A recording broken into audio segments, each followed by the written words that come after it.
Malam itu, sahabatku datang ke rumahku dengan wajah penuh air mata. Dia bilang hidupnya hancur dan tidak punya siapa-siapa lagi selain aku. Tanpa ragu aku menolongnya. Aku bahkan mengizinkannya tinggal di rumahku. Tapi beberapa bulan kemudian, aku menyadari sesuatu yang membuatku menyesal. Bukan hanya uangku yang hilang, suamiku juga pergi bersamanya. Sahabat yang datang meminta pertolongan. Hujan turun cukup deras malam itu. Ketika aku mendengar suara ketukan di pintu rumah, saat kubuka, aku terkejut melihat Rina berdiri di sana. Sahabatku sejak masa sekolah itu terlihat sangat berbeda dari biasanya. Rambutnya berantakan, matanya merah, dan wajahnya terlihat sangat lelah. Tanpa berkata apapun, ia langsung memelukku erat. Tubuhnya gemetar, dan aku bisa merasakan bahwa ia sedang menahan tangis yang begitu berat. Setelah masuk ke rumah, ia akhirnya mulai bercerita. Usahanya bangkrut, dan ia terlilit hutang yang cukup besar.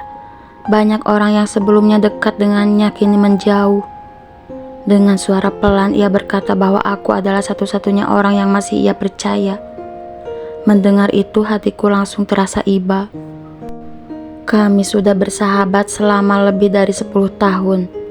Rasanya tidak mungkin bagiku untuk menutup pintu saat ia datang dalam keadaan seperti itu. Keputusan yang tidak pernah kusesali saat itu. Beberapa hari setelah kejadian itu, Rina kembali datang ke rumahku untuk berbicara lebih serius. Ia menjelaskan bahwa ia membutuhkan waktu untuk bangkit kembali. Ia tidak punya tempat tinggal sementara dan meminta izin untuk tinggal di rumahku sampai keadaannya membaik. Awalnya aku sempat ragu. Rumah kami memang tidak besar, tetapi aku merasa tidak tega menolaknya. Setelah berbicara dengan suamiku, akhirnya kami sepakat untuk membantunya. Kami bahkan memberinya kamar kecil di belakang rumah agar ia bisa tinggal dengan nyaman. Saat itu Rina terlihat sangat terharu. Ia berkali-kali mengucapkan terima kasih dan berjanji tidak akan merepotkan kami terlalu lama. Melihat wajahnya yang penuh harapan, membuatku merasa keputusan ini adalah hal yang benar. Aku sama sekali tidak menyangka bahwa keputusan sederhana itu nantinya akan mengubah hidupku dengan cara yang sangat menyakitkan. Perubahan yang perlahan terlihat. Beberapa minggu pertama semuanya berjalan baik. Rina mulai membantu pekerjaan rumah dan bahkan sering memasak bersama kami di dapur. Suasana rumah terasa lebih ramai dan hangat. Namun perlahan aku mulai menyadari sesuatu yang sedikit berbeda. Rina dan suamiku terlihat semakin sering berbicara berdua. Awalnya aku tidak memikirkan hal buruk karena mereka memang sudah saling mengenal sebelumnya. Tetapi ada beberapa momen kecil yang membuatku mulai merasa tidak nyaman. Kadang mereka tertawa bersama saat aku sedang tidak berada di ruangan yang sama. Atau ketika aku datang, mereka tiba-tiba berhenti berbicara. Aku mencoba mengabaikan perasaan itu. Aku tidak ingin terlihat seperti orang yang mudah curiga, apalagi kepada sahabat sendiri. Namun semakin hari, perasaan tidak nyaman itu semakin sulit untuk kuabaikan. Pesan yang mengubah segalanya. Suatu sore, aku sedang membersihkan ruang tamu ketika ponsel suamiku yang terletak di meja tiba-tiba berbunyi. Aku tidak berniat membuka pesan itu. Tetapi layar ponsel menyala dan sebuah notifikasi muncul. Nama yang tertulis di layar membuatku langsung terdiam. Rina.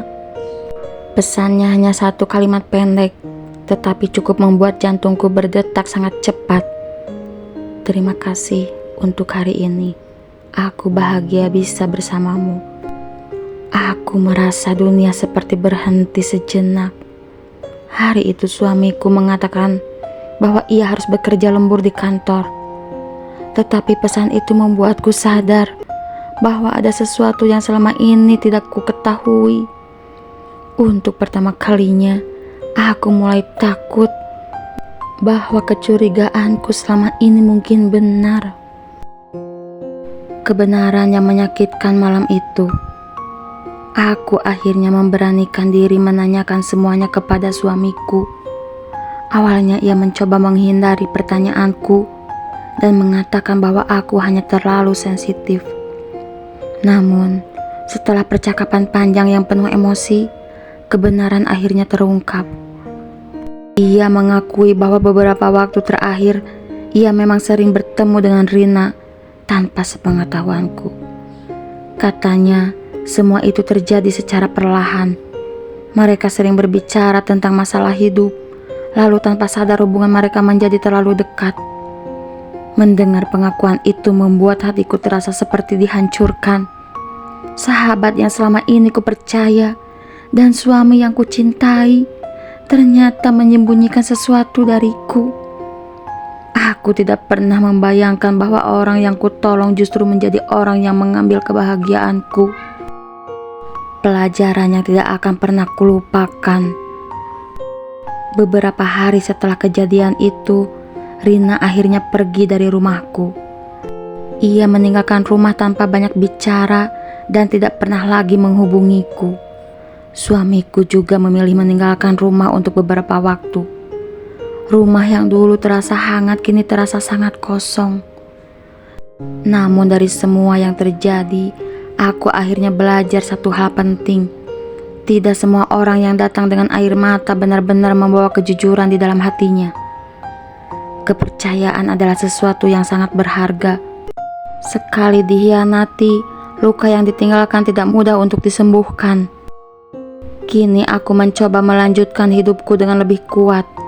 Luka itu mungkin tidak akan pernah benar-benar hilang, tetapi setidaknya ia mengajarkanku untuk lebih bijak dalam mempercayai orang lain. Kebaikan hati adalah hal yang indah, namun memberikan kepercayaan tanpa batas kepada orang lain kadang bisa menjadi resiko yang menyakitkan.